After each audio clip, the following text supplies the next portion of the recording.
Isang batang lalaki ang umano'y na-hypnotize at iniligaw daw ng isang babae. Ang kanyang magulang nagpatulong sa mga pulis at sa social media para mahanap siya. Narito ang report ni Von Aquino.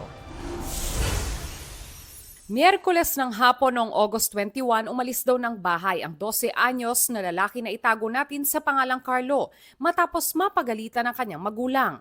Labis ang pag-aalala ng kanyang mga magulang, lalo't diagnosed si Carlo na may ADHD at Siguro po, nagpanik po siya. Hinabol pa po siya ng lola niya kasi lang po hindi na po siya naabutan. na maghating gabi nagdesisyon silang i-report sa San Juan Police Station ang pagkawala ng anak. Since na hindi pa naman 24 hours na nawawala yung bata, nag-advise ng mga investigador na magdala ng pictures, bumalik uli kasi para mai-distribute natin at may pakalat. Sabi po ng teacher niya, ma'am, sabi daw ng classmate niya, may nakita daw pong kasama na babae. Tapos po binigyan daw po siya ng turon. Nang mag-post at manawagan sa social media ang ina ng bata.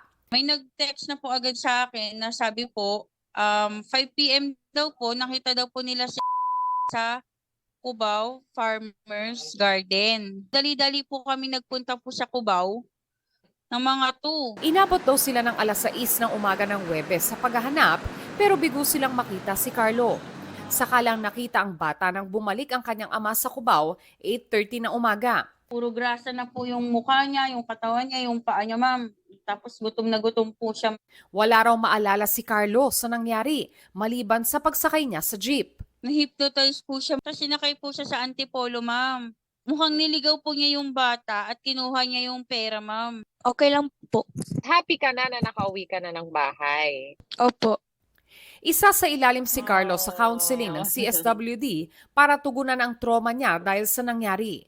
Bagamat nakauwi na si Carlo sa kanyang mga magulang, iimbestigahan pa rin daw ng San Juan City Police ang nangyari. Von Aquino nagbabalita para sa GMA Integrated News. Huwag magpahuli sa mga balitang dapat ninyong malaman.